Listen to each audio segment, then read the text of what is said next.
Okay, we're back. I have a motion moved by Councillor Timmers that council resume in open session. I'll now ask the clerk to call the vote. Thank you, Chair Mikulik. Please unmute your mics. Councillor Brunei, Yes. Councillor McPherson, Yes. Councillor Mikulik, Yes. Councillor Pachariva, Yes. Councillor Reimer, Yes. Councillor Rajima is absent. Councillor Russell, Yes. Councillor Timmers, Yes. Mayor Easton. Confirmed. And that motion is carried.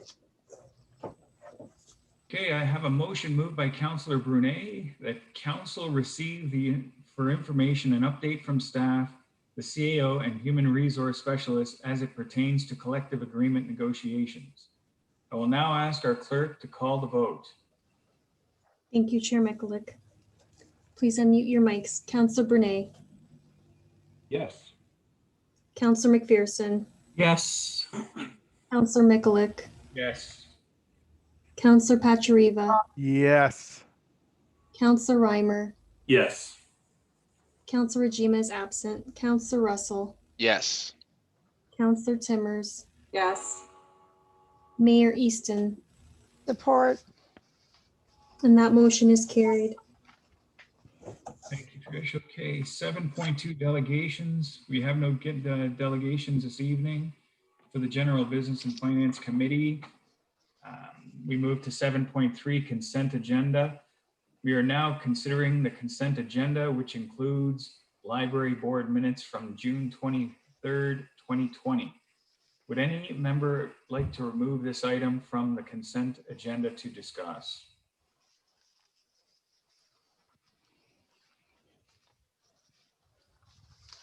Okay, there being no one, I have a motion moved by Councillor McPherson to pass item 7.3 on the consent agenda. I will now ask our clerk to call the vote. Thank you, Chair Mikulik. Councillor Brunei, Yes. Councillor McPherson, Yes. Councillor Mikulik, Yes. Councillor Pachariva, Yes. Councillor Reimer, Yes. Councillor Rajima is absent. Councillor Russell, Yes. Councillor Timmers, Oops. Yes. Mayor Easton. Confirmed. Thank you, and that motion is carried. Okay, under reports, we will now consider item 7.4, report LS-07-20, Town of Lincoln Council meeting format during COVID-19. Do members of council have any questions or comments?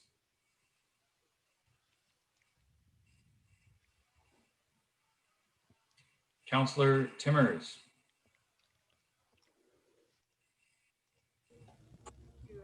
Chair Mikulik. Sorry, I'm just pulling up the report. I'm just would like to know exactly what this entails. Is this to allow people to delegate, or I was reading through it, and if you could just clarify, I'm not sure who am I directing this to? I would, is Clerk? Ms. Kirklos? Yes. Ms. Kirklos, I just want to know exactly, like I read through this, but if you could just give it to us, clear exactly what this means and how will this change our meetings? I'm not quite sure. Sure, I can definitely speak to that through the chair to the councillor. So since the COVID-19 pandemic, council has been meeting effectively by electronic means such as Zoom since March 19th, and we've held numerous meetings that have allowed for public participation. So that's through written form, calling in, or by teleconference or electronically. Subsequently to that, council requested more information as it related to having hybrid meetings to allow for both in-person and remote participation. So myself and the finance treasurer have explored what is possible to bring this option forward. And there are cost considerations to allow for an upgrade to council chambers to allow for both to occur. So for both electronic as well as in person. So this approach, Councillor, would allow for a variety of participation and be comfortable by having some attend by either in person, teleconference, electronically, or as we've done in the past, written form. So this would provide residents who have underlying health conditions, those that are reluctant to attend in person, and would maximize the participation. However, with those considerations, there's still the public health measures that are required that need to ensure the health and safety of those in person. And I've listed what those are, what those measures are within the report.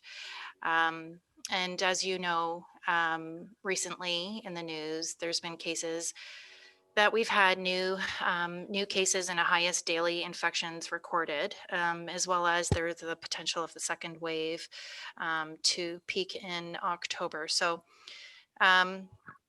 to round out that explanation, this would mean that we could have a bit of a both. So some attending in person and some remote. And it would depend on the numbers that we allow in council chambers. Okay, I thought that's exactly what it was, but I just wanted to be clear. So our cost is about $8,000 to implement that. And perhaps we don't know if anyone will be in person in the chambers. But Yeah, I mean, just to touch on that, if you don't mind. Sure. So it's approximately $8,000. However, this would allow council chambers to be set up going forward should we be okay, and then we open back up, and then should another wave hit potentially in the future at some point, and then we would be able to have that option already. So that's what's before you tonight. so it's a way to connect everybody at whichever format. If you're on Zoom or you're in person, we could all be connected through that. That's correct. Okay. All right. Thank you very much, Madam Clerk. Thank you, Councillor Timmers. Oh, we had a few hands pop up pretty quick. Ms. Sarnicki, who are you thinking should be next? It's Councillor Pachariva, Chair Mikulik. Okay, Councillor Pachariva. Thanks, Chair Mikulik. To Ms. Kirklos. So the province made the change in the regulations that we're able to meet virtually.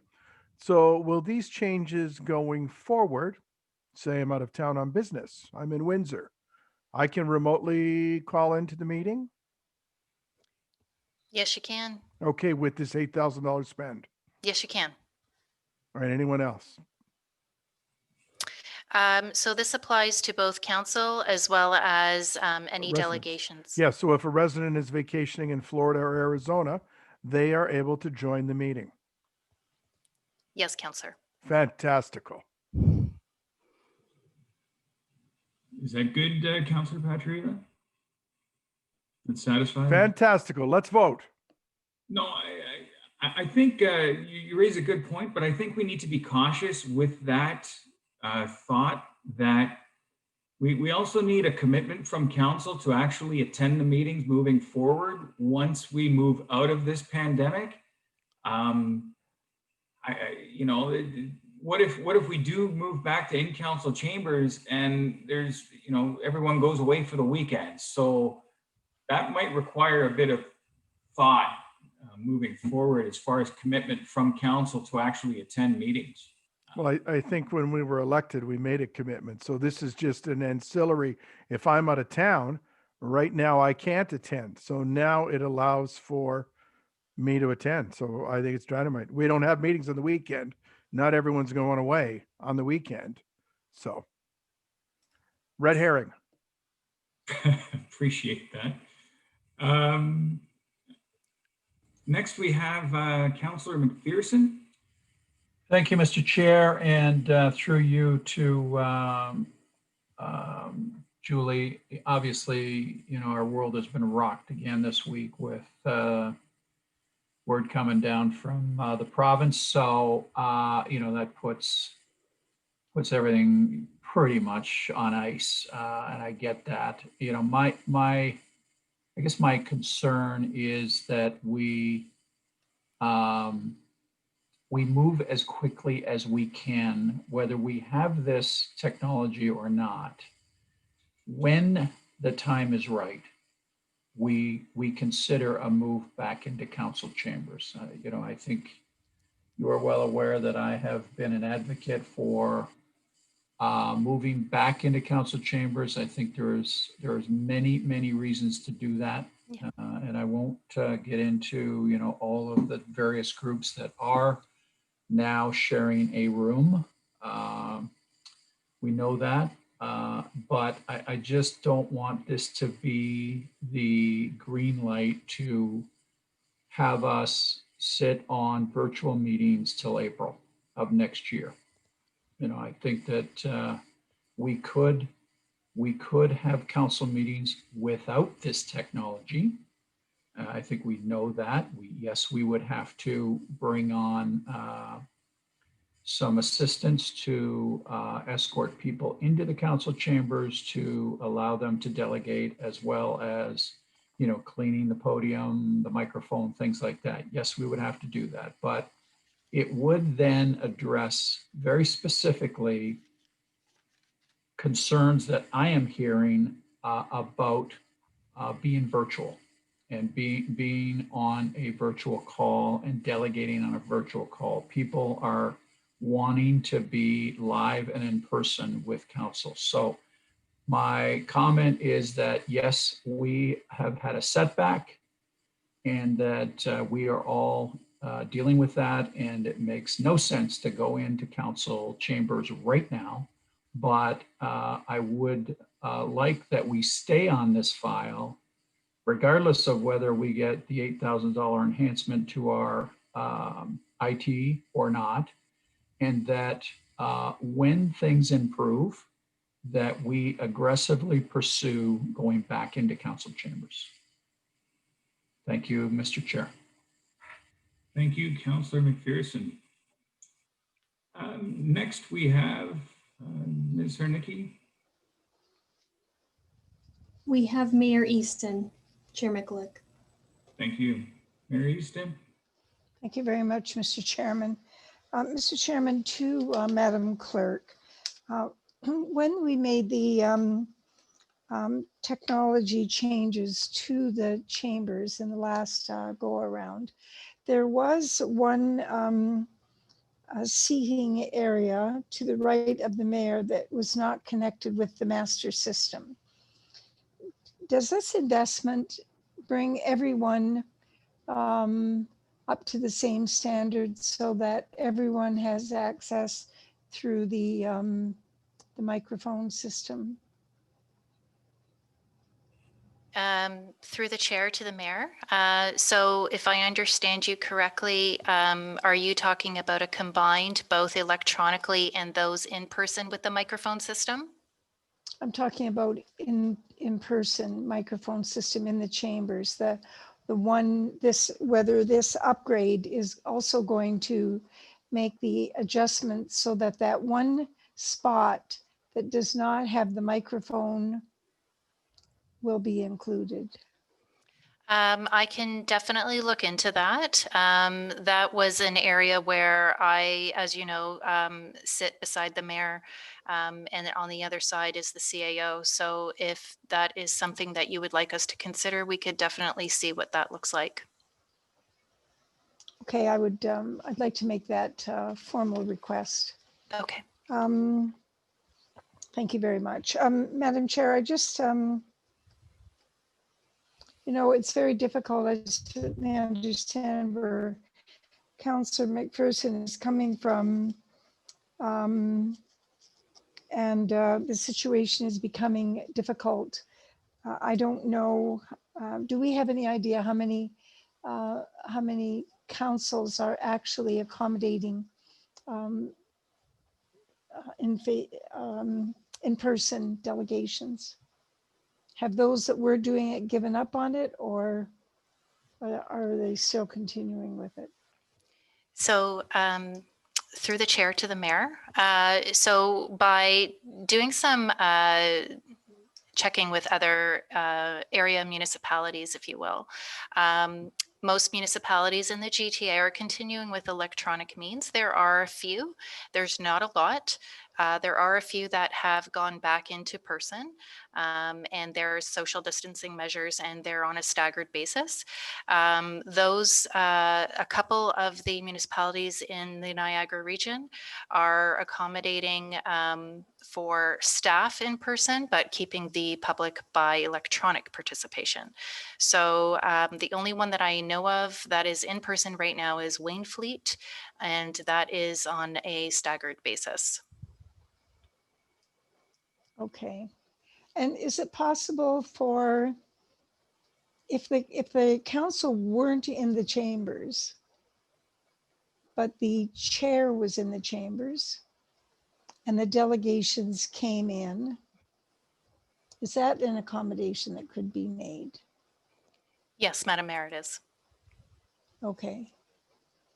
All right. Thank you very much, Madam Chair, or Madam Clerk. You're welcome. Thank you, Mr. Chair. Thank you, Mayor Easton. Just a quick question to Ms. Kirklow. So is Niagara Falls virtual or live in council chambers? So, Mr. Chair, they are a little bit of both, but the public participation is electronic. Okay, so they're using a hybrid system. They are, yes. Have they been doing that throughout this pandemic or just recently? No, they've been doing that fairly early on. Okay. Okay. No, I don't see any other hands up, Ms. Zarnicki. So I just comments that I would have is I would like to see us move into in-council chambers as quickly as possible. I understand there's setbacks when numbers go up. You know, I still see restaurants and bars open. I see their hours are cut a little bit, but you know, you're still able to do many of the things that you're used to doing. The question I would have to Ms. Kirklos or Mr. Kirkopoulos would be, have we consulted with the Niagara Region Health as far as what their input or suggestion would be as far as our council chambers? And the concern that I would have is that somebody does come to a meeting and tests positive. What constitutes close contact and who has to quarantine for 14 days following a possible meeting? You know, should we be having Niagara Health System take a look at our council chambers to provide guidance or input?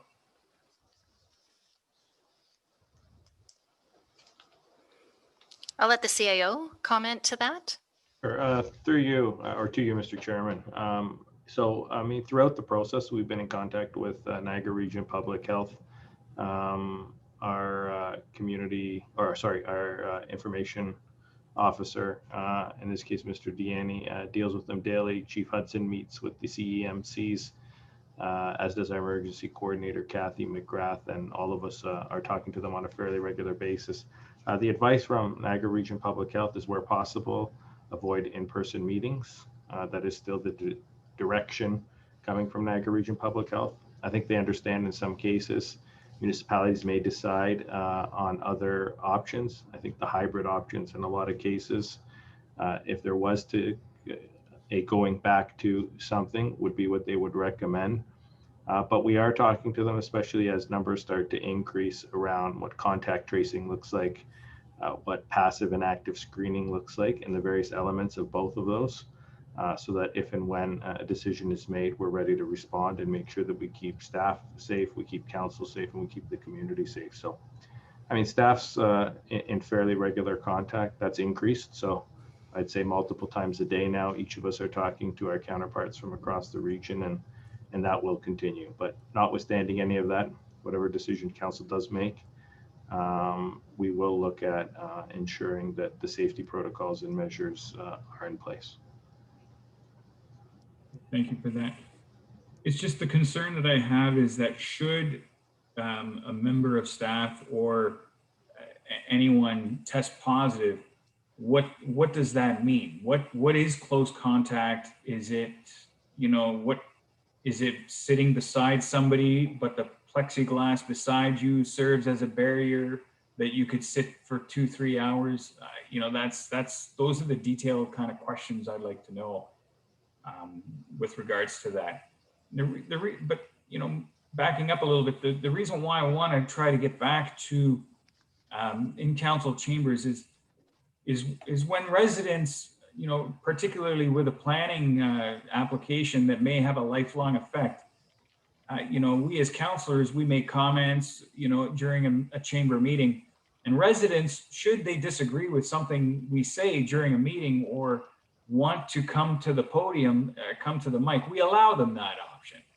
And I'd like to see that happen again, just so you could be watching a meeting from home, but should you object to something that is said, they don't have that opportunity to speak in the moment. And I'd like to get back to that, to give the people the opportunity to voice their concerns in a more fluid way, in a more immediate way. Okay, so with that,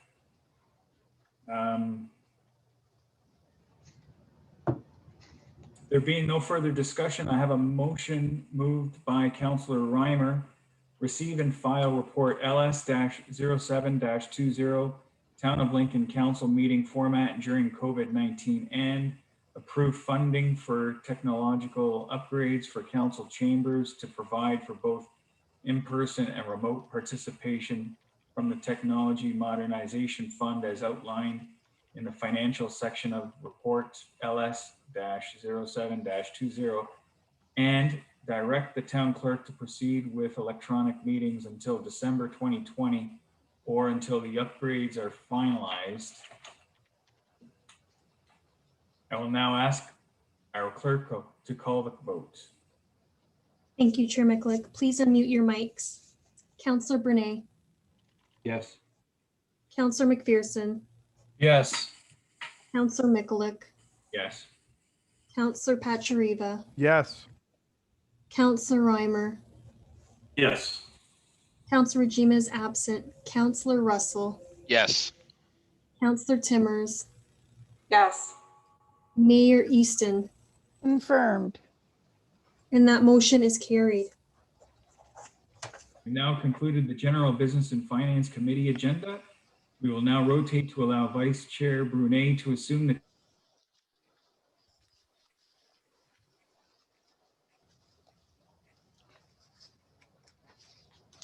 I think Councillor Mikulak's frozen, but I got the general consensus.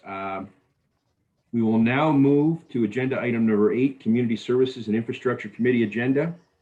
Item 8.1, delegations. We have no delegations this evening for the Community Services and Infrastructure Committee. 8.2, consent agenda. We are now considering the consent agenda, which includes the age-friendly Citizen Advisory Committee minutes of August the 6th, 2020.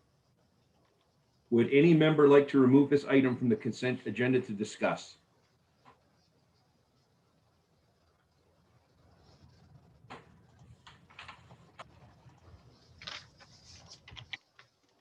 Seeing none, I will now ask. I have a motion moved by Councillor Mikulak to pass item 8.2 on the consent agenda, and I will ask Deputy Clerk to call the vote. Thank you, Vice Chair Brunei. First up, Councillor Brunei, Yes. Councillor McPherson, yes. Councillor Mikulak. I'll return to Councillor Mikulak. Councillor Pachariva, Yes. Councillor Reimer, Yes. Councillor Regima is absent. Councillor Russell, Yes. Councillor Timmers, Yes. Mayor Easton, Confirmed. And Counselor Mikulik. Yes. Thank you. And that motion is carried. Thank you, Vice Chair Sarnicki. We will now move to agenda item 8.3, and we will consider item 8.3, the PW 17-20 Town of Lincoln Shoreline Update. And before we go to any council questions, I know our Director of Public Works, Director Graham, would like to speak to this report. Director Graham.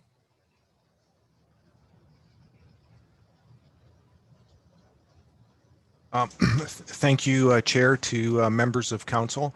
So the report tonight is for information purposes. We aren't asking any decisions of council tonight.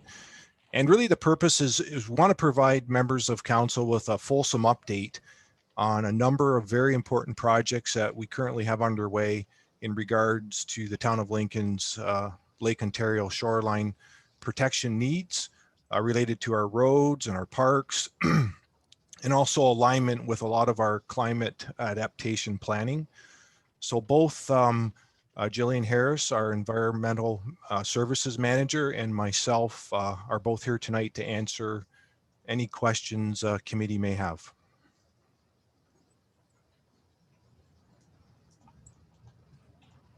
Thank you, Director Graham. So do any members of council have any questions or comments on this report? Councillor Pachariba. Thanks, Chair Brunei. Just a quick one. There's a lot of observations that runoff from the tablelands is also a contributing factor. So what can we do to address that? Is there mitigating actions we can take? Because there's not much we can do right now because of the waves and the wind. I mean, we can do the retaining walls, but I mean, short-term, low-cost runoff.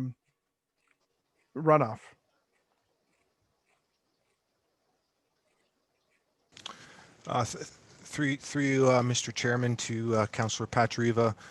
Yeah, that's a great question. I mean, when we think of our shoreline protection, damage and problems, you think of the wave action coming in, but a lot of damage is caused by the tablelands, inland drainage running over the banks into the lake. So yeah, by all means, I mean, we're looking at a number of strategies, short term, looking at better erosion control at culverts and things like that may cross into the lake. Long term, we're looking at long term strategies as well with our climate adaptation planning. So it is, yeah, definitely something that we are looking at.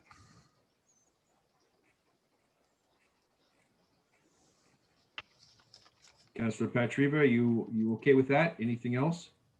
Well, just wondering when we might see some of these, like short term, medium term. Next year we might see something like. How are we going to go from this report to some action items? Mr. Graham? Yep. Through you, Mr. Chairman, to the councillor. So, I mean, there's a number of sort of multi-pronged approach with this. So I totally understand, there's a lot of things we can do, with just our operations moving forward. And that's a lot of that's being captured with our climate adaptation planning that we're working on as well, how we're looking at that with our daily operations, maintaining, like I said, culverts, ditches. There's other longer term strategies we'll be looking at as well for the inland, management of water with creeks and things like that coming in. I don't know, Jillian, if you wanted to add anything to that.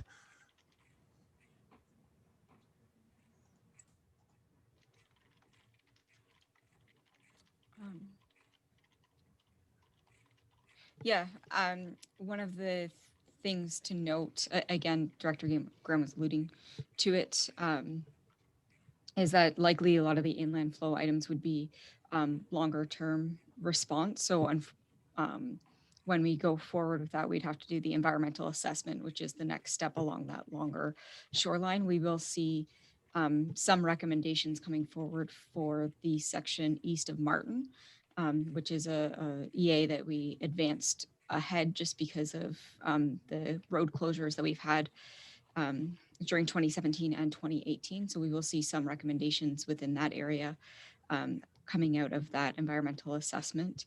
And then the remainder of that shoreline will, a lot of the overland flows are larger items. They're not items that we can, when looking at investing money and resources, we'd want to do those properly and make them a longer life cycle, as opposed to the short fixes that may not be done as needed.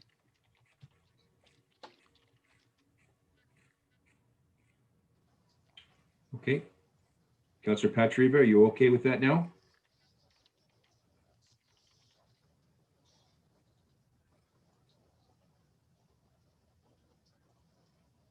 Yes, he's muted.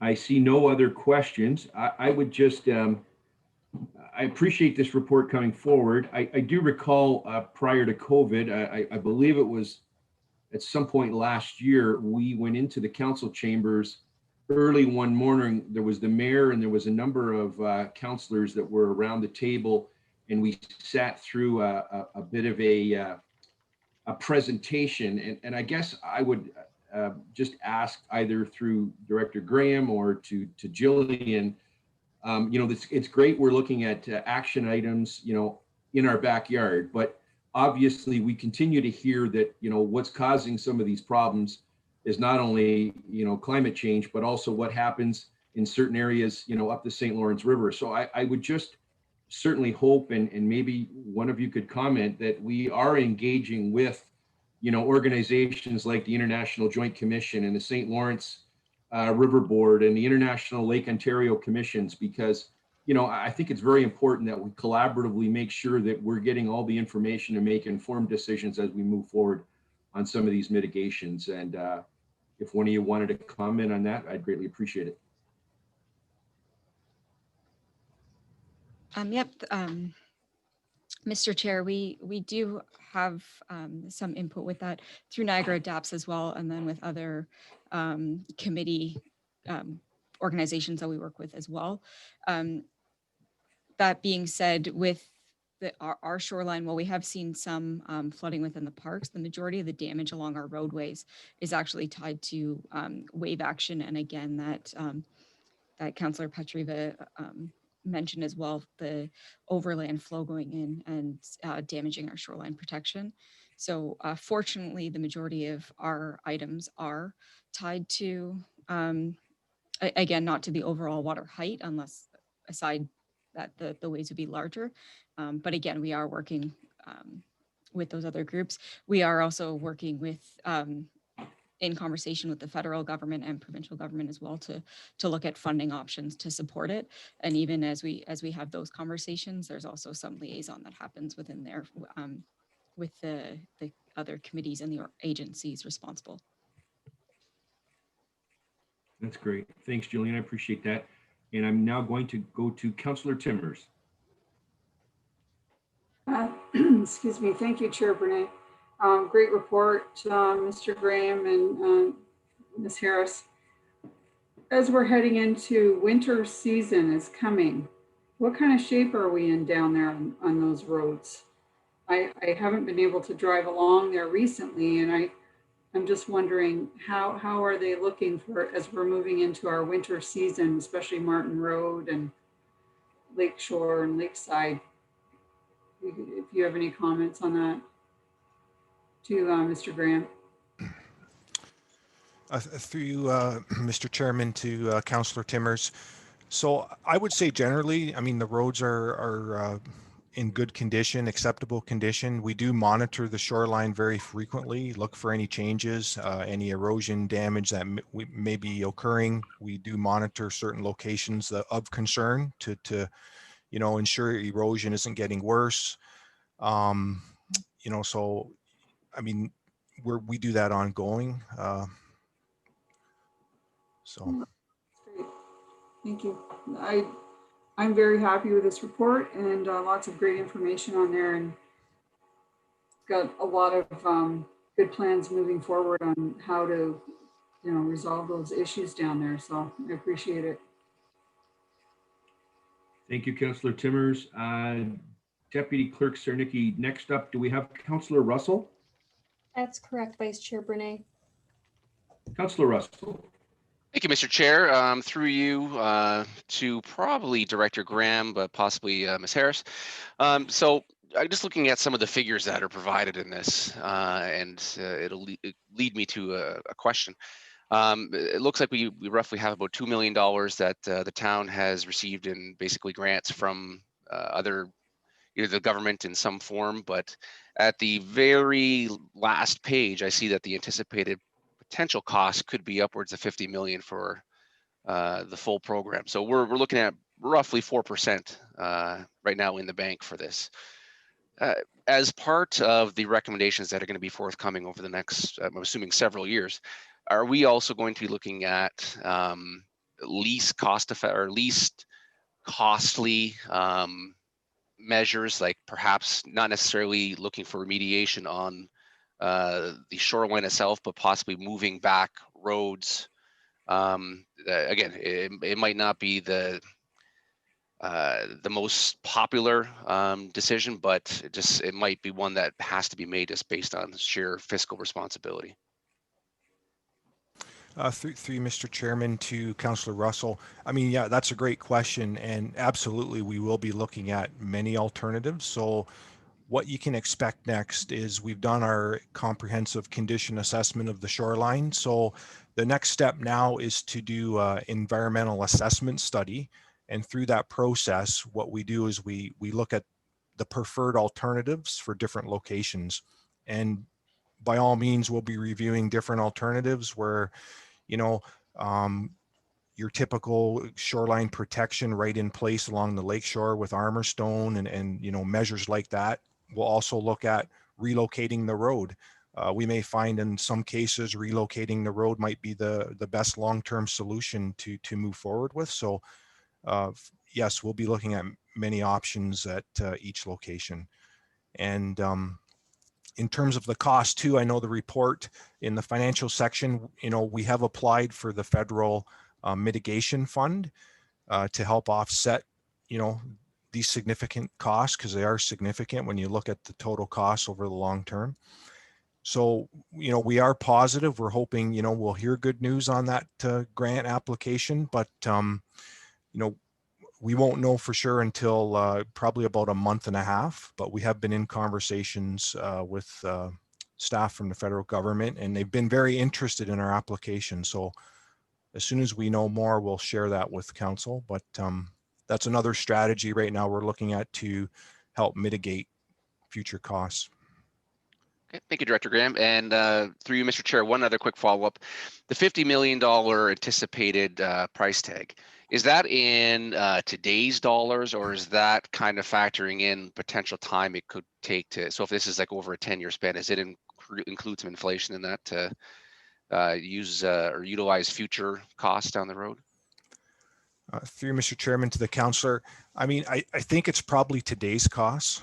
You know, we probably should be looking at inflation when we start, once we have a plan and we project this out, you know, our intent is this would be phased over, you know, many years, say 10-year time frame. So when we start populating that forecast, we'll be looking at inflating or looking at inflation costs as well when we look at those costs in the long term. Okay. So again, it is likely that that number would be significantly higher over a 10-year span or 15-year span. Yeah. Okay. Thank you, Director Graham. Thank you, Mr. Chair. Thank you, Councillor Russell. Councillor McPherson. Thank you, Mr. Chair. And just quickly, my question was with regards to the Disaster Mitigation and Adaptation Fund. And thank you, Mr. Graham, for the quick update. I wonder if there's more that maybe Mr. Deanne can comment with regard to that, if he's hearing anything on the political side, so to speak, with regards to where we're at with that very important piece to this initiative. Thank you, Chair, and through you to the councillor. I will let Dave and Mr. Graham and Ms. Harris talk about some of the conversations they've had with counterparts of the federal bureaucracy, the federal government. But in regards to some sort of communications plans that we've had with staff on the political side, we are reaching out to the MPs here in Niagara to obviously elevate and bring to the importance of the application that we are applying for. As the COO has mentioned before, this is the largest grant funding that we've gone after, I believe, in the history of the municipality. So it is very much cognizant on our list that we are striving to make sure this is a success. So we will have some further updates as well for council as we continue those conversations with our federal counterparts. Thank you, Mr. Chair. That was my only question. Thank you. Deputy Clerk, is there anyone else on the speakers list? I just can't pull that up right now. Vice Chair Bernay, there's no other hands up on the speakers list. Thank you, Trish. So being no further discussion, I have a motion moved by Councillor Russell to receive and file report PW 17-20, the Town of Lincoln Shoreline Update for information. And I will now ask our Deputy Clerk to call out the vote. Thank you, Vice Chair Bernay. First up, Councillor Bernay. Yes. Thank you. Councillor McPherson. Yes. Councillor Mikulik. Yes. Councillor Pachariva. Yes. Councillor Reimer. Yes.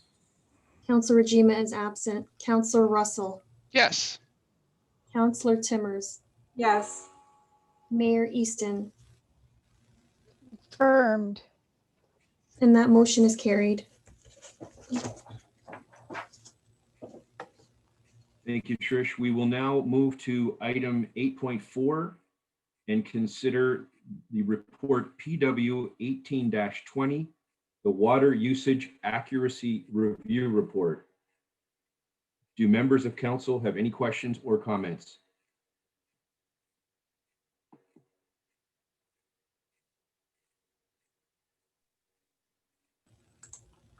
Councillor Russell. Thank you, Mr. Chair. This is directed to Ms. Harris and Mr. Graham. I just want to thank you for this report. I know I asked for this not that long ago, so I appreciate the prompt response and the thorough work that went into it. I think it's a great way to answer some of the questions that have come up from residents, and it's a way we can direct them to a physical report showing that the meters are accurate and everything really is just due to higher consumption during the COVID time. So I think it's a great report for us to utilize for those questions coming in the future. Thank you very much. Thank you, Councillor Russell. Deputy Clerk, is there any other speakers on the tablet there? Vice Chair Bernay, I see no other hands up. Thank you. There being no further discussion, I have a motion moved by Councillor McPherson to receive and file PW 18-20, the Water Usage Accuracy Review Report for information. And I will now ask our Deputy Clerk to call out the vote. Thank you. Please unmute your mics. Councillor Bernay. Yes. Councillor McPherson. Yes. Councillor Mikulik. Yes. Councillor Pachariva. Yes. Councillor Reimer. Yes. Councillor Rajima is absent. Councillor Russell. Yes. Councillor Timmers. Yes. Mayor Easton. Confirmed. And that motion is carried. Thank you, Deputy Clerk Cernicki. We will now move to item number 9, confidential items. We have none this evening. Agenda item number 10, committee remarks. Do we have any committee remarks?